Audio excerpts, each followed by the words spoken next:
오늘 우리는 국가는 왜 존재하는가를 묻기 위해 이 자리에 모였습니다. 국민의 안전을 지키고 공정한 질서를 유지하고 국민의 더 나은 삶을 만들어내는 것, 그게 바로 국가의 역할입니다. 더 평등하고 더 자유로운 나라, 오늘보다 더 나은 내일을 만드는 것이 바로 그것이 국가의 역할 아닙니까, 여러분? 대통령도 국회의원, 그 어떤 정치인도 결코 국민 위에 군림하는 지배자일 수는 없습니다. 국민에게 잠시 권력을 위임받은, 국민을 위해 일하는, 국민에게 고용된 일꾼, 공복일 뿐입니다, 여러분.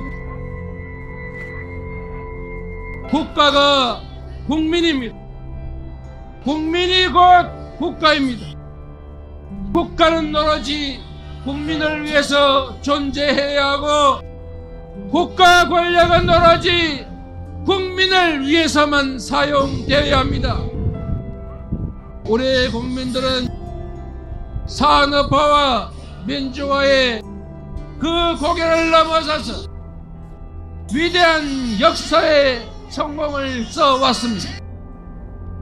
가장 가난한 나라에서 10대 경제 강국이 됐고, 높은 시민의식으로 세계사에 없는 무혈혁명을 통해서 전 세계가 부러워하는 민주국가가 됐습니다. 김구가 꿈꾸었던 문화강국을 이루었고, 김대중이 꿈꾸었던 평화의 나라를 만들었습니다. 노무현이 꿈꾸었던 사람 사는 세상을 만들었고, 문재인이 꿈꾼 나라다운 나라를 만들어 왔습니다. 이제 우리는 소수 강자들의 횡포를 억제하고 다수 약자들을 보듬어서 모두가 함께 사는 대동 세상을 향해 나아가야 하지 않겠습니까? 그게 바로 우리에게 주어진 시대의 소명입니다.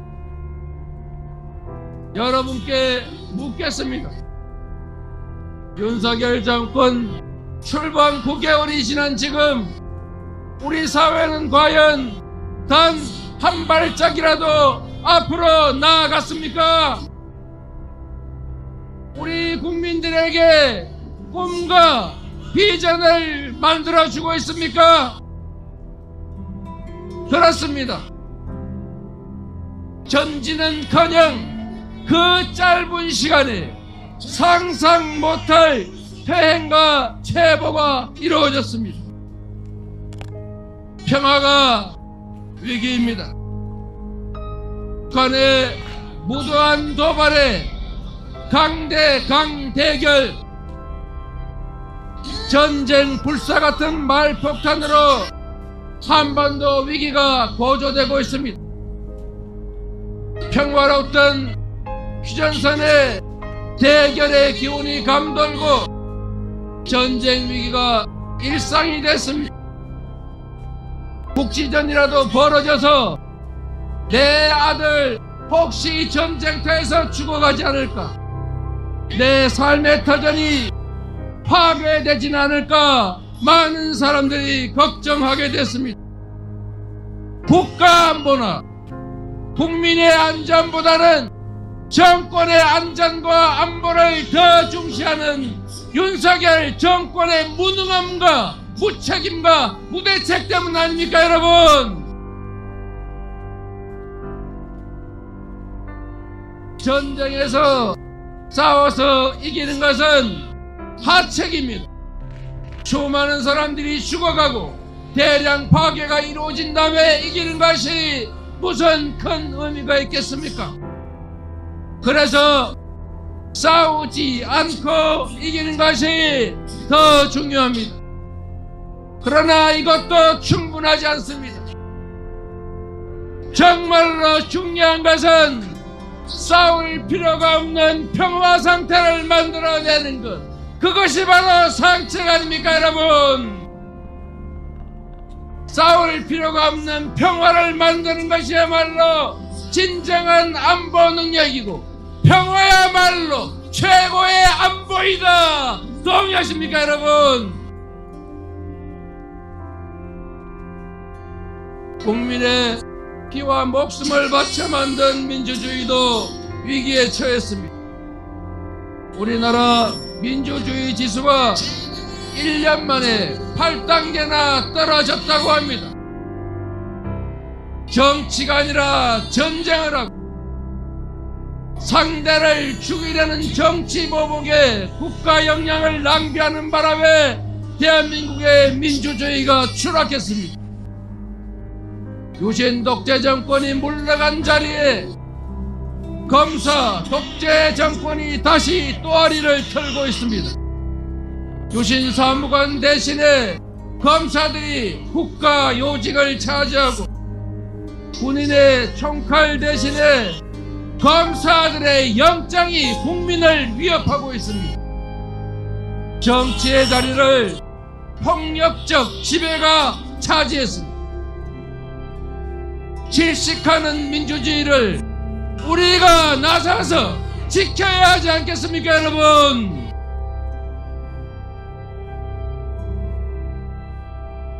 민생도 위기입니다. 난방비 폭탄이 날아들고 있습니다. 전기요금이 오르고 교통비도 오릅니다. 대출금 이자도 오르고 시장의 무값, 배추값, 호박값도 오르고 점심값도 천정부지인데 유독 우리 국민들의 일자리는 줄어들고 월급 봉투는 얇아지고 있습니다. 국민은 파리가 부러질 지경인데 은행과 정유사들은 잭팟을 터뜨리고 수익 나누는 파티를 즐기고 있습니다. 그런데 윤석열 정권 뭘 하고 있습니까? 재정이 부족하다고 서민 지원 예산을 삭감하고 공공요금을 올리고 있지 않습니까? 재정이 부족하다면서 부자들 세금은 대체 왜 그렇게 열심히 깎아주는 것입니까 여러분? 양극화와 불평등이 모든 사회 문제의 근원입니다. 너도 알고 나도 알고 삼척동자도 아는 사실인데 윤석열 정권만 모르고 있습니까? 아니면 알고도 모른 척하는 것입니까 여러분? 여러분께 묻겠습니다. 이게 공정합니까? 이게 상식입니까 여러분? 가장 불공정하고 가장 몰상식한 정권이 바로 윤석열 독재 정권 아닙니까 여러분? 가장 심각한 것은 경제 위기입니다. 기후 위기를 맞아서 전 세계가 탄소 문명을 넘어서서 재생에너지 중심의 생태 문명 사회로 나아가고 있습니다. 그야말로 대전환의 시대입니다. 격동의 시기, 지금이야말로 결단하고 투자하고 미래를 준비할 때입니다. 그런데 윤석열 정권은 탄소 문명 시대로 거꾸로 가고 있습니다. 모두가 탈출하는 과거를 향해서 역주행을 하고 있습니다. 문명의 대전환 기회는 낙오의 위험을 감수하는 추격자가 아니라 무한한 기회를 누리는 선도자의 길을 찾아가야 합니다. 위기를 기회로 만드는 것이 능력입니다. 없는 길을 만드는 것이 바로 정치 아닙니까 여러분? 모든 영역에서 우리 사회가 퇴보하고 수많은 국민들이 고통받고 있습니다. 생각하고 또 생각해봅니다. 각자 도생을 강요하지 않고 우리가 이웃을 살피는 공동체였다면 신림동의 반지하 세모녀는 살아있었을 것입니다. 국가의 책임을 다했다면 이태원의 10월 29일은 평범한 일상으로 기억됐을 것입니다. 국민의 고통에 좀 더 민감했다면 국민의 신음소리는 더 작아졌을 것입니다. 정치가 살아있었다면 그 어려움 속에서도 절망이 아닌 희망을 꿈꿀 수 있었을 것입니다. 이 모든 것이 저의 부족함 때문이었습니다.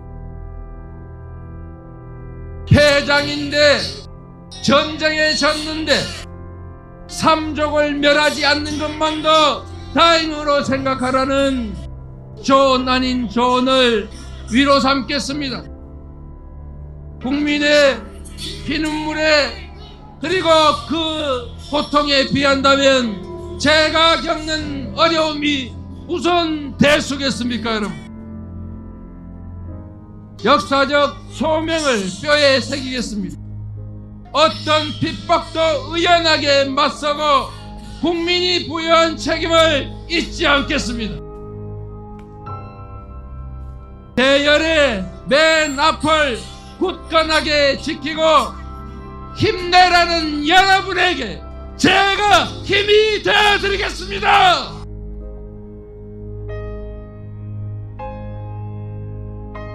이 나라의 민주주의를 만들어왔고 이 나라를 책임져야 할 민주당과 함께 우리에게 주어진 역사적 소명과 역할을 다하겠습니다, 여러분. 윤석열 검사 독재 정권에 경고합니다. 이재명을 짓밟아도 민생을 짓밟지는 마십시오. 국민을 아프게 하지 마십시오. 이재명을 부수도 민주주의를 훼손하지 마십시오. 나라의 미래를 망치지는 마십시오. 국민도 나라도 정권도 불행해지는 길 몰락한 이명박 박근혜 정권이 갔던 길을 선택하지 마십시오. 국민의 처절한 심판이 기다리고 있을 것입니다, 여러분.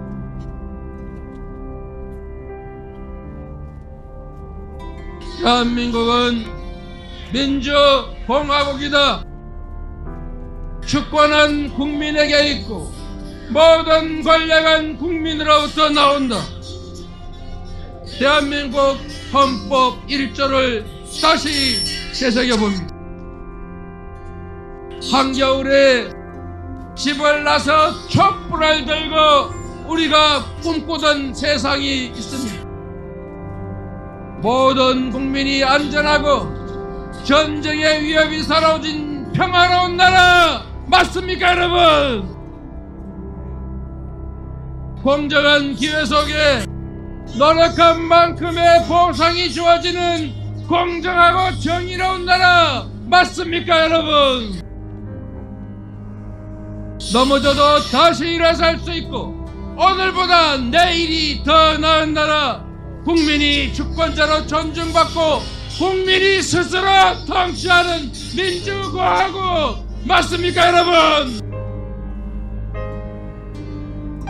반드시 만들어내야 할 이 나라의 미래 모습입니다. 우리가 꼭 만들어야 하는 나라, 나부터 용기를 내고 실천하고 행동하면 우리가 작은 차이를 넘어서서 힘을 합치면 우리가 원하는 그런 나라 반드시 만들 수 있다. 동의하십니까 여러분? 용기는 두려움이 없는 것이 아니라 두려움을 이기는 의지다. 세상을 집어삼킬 것 같은 저 거대한 강물도 결국은 빗방울 하나로부터 시작됐습니다. 국민이 맡긴 역사적 소명을 여러분과 함께 반드시 이뤄내겠습니다. 여러분, 위대한 국민을 믿고 꿈을 잃지 않고 이 나라를 걱정하는 국민들과 함께 이 자리에 함께 해주신 당원 동지 그리고 지지자 국민들과 함께 용기를 내서 반드시 이겨내겠습니다. 감사합니다. 여러분, 감사드립니다. 민주당을 사랑합니다. 대한민국을 사랑합니다. 국민을 사랑합니다. 이 나라의 미래를